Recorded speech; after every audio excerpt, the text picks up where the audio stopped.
যতই দিন যাচ্ছে ততই উন্নত হচ্ছে প্রযুক্তি, সেই সঙ্গে উন্নত হচ্ছে আমাদের জীবনমান। প্রযুক্তির দুনিয়ায় একের পর এক আবিষ্কার চমকে দিচ্ছে বিশ্বকে। কয়েকদিন আগেই গুগল ঘোষণা দিয়েছিল তাদের অ্যান্ড্রয়েড ফোনে থাকবে না আর সিম স্লট। একথা বিস্ময় জাগিয়েছিল অনেকের মনে। তাহলে যোগাযোগ হবে কিভাবে? অ্যান্ড্রয়েড ফোনে এই সিম ব্যবহারের ইঙ্গিত দিয়েছিলেন তারা। একই সঙ্গে 1 থেকে 5টি পর্যন্ত সিম ব্যবহার করা যাবে এই সিমে। এর জন্য যেমন অ্যান্ড্রয়েড ফোনে সিমের জায়গা বেঁচে যাচ্ছে, তেমনি একাধিক সিম কেনার খরচও বাঁচবে আপনার। বাংলাদেশ চালু হতে যাচ্ছে গ্রামীণ ফোনের এই সিম। প্রিপেইড, নিশ্চিন্ত, পোস্টপেইড, মাই প্ল্যান, মাইগ্রেশন, প্রিপেইড এবং পোস্টপেইড তিনভাবে পাওয়া যাবে গ্রামীণ ফোনের এই সিম।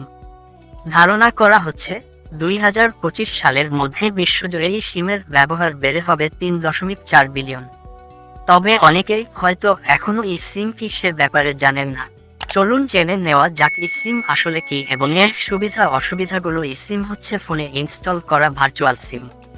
এই সিমের পুরো নাম এমবেডেড সাবস্ক্রাইবার আইডেন্টিটি মডিউল। এটি ফিজিক্যাল সিম কার্ডের মতো নয়। আপনি একটি এই সিম কিনলে কলিং ও মেসেজিং সহ সব কাজই করবে, তবে আপনাকে এটি ফোনে রাখতে হবে না। এটি টেলিকম কোম্পানির মাধ্যমে ওভার দ্য এয়ার সক্রিয় থাকে। এই সিম ব্যবহারের সুবিধাগুলো কি কি? 1. সুবিধা: কয়েকটি ট্যাব দিয়ে সহজেই ক্যারিয়ার বা প্ল্যানগুলির মধ্যে সুইচ করতে পারেন। 2. স্থান সংরক্ষণ: এই সিম সহ ডিভাইসগুলি বড় ব্যাটারি বা অন্যান্য বৈশিষ্ট্যগুলির জন্য অতিরিক্ত স্থান ব্যবহার করতে পারে। 3. বর্ধিত নিরাপত্তা: ফিজিক্যাল কার্ডের বিপরীতে এই সিমগুলি আক্রমণকারীদের জন্য টেম্পার করা কঠিন।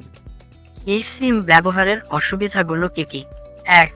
জটিলতা: ডিভাইসগুলির মধ্যে এই সিম স্থানান্তর করা ফিজিক্যাল কার্ড অদলবদল করার চেয়ে আরও জটিল হতে পারে। 2.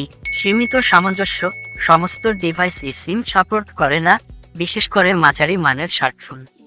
এই সিম বা ইন্টিগ্রেটেড সিম ডিজিটাল সিম কার্ডগুলিকে সরাসরি একটি ডিভাইসের সিস্টেম অন চিপ সুসি এ এমবেড করে এক ধাপ এগিয়ে নিয়ে যায়। এই ডিজাইনটি ডিভাইসের হার্ডওয়্যারকে স্ট্রিমলাইন করে এবং নিরাপত্তা বাড়ায়, কারণ সিমটি নিজেই চিপের অংশ। যদিও এই সিম কম্প্যাক্টনেস এবং নিরাপত্তার সুবিধা প্রদান করে, এটি এখনও স্মার্টফোন বা অন্যান্য ডিভাইসে ব্যাপকভাবে গৃহীত হয়নি। কোনো স্মার্টফোন বা পোর্টেবল ডিভাইস এই সিম প্রযুক্তি ব্যবহার করে না।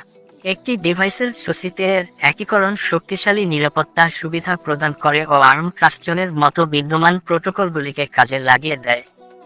এই ছিল আমার আজকের ভিডিও। ভিডিওটি যদি ভালো লাগে ভিডিওতে একটি লাইক এবং বন্ধুদের মাঝে শেয়ার করে দিবেন। চ্যানেলে নতুন হয়ে থাকলে চ্যানেলটি অবশ্যই সাবস্ক্রাইবও করে দিবেন।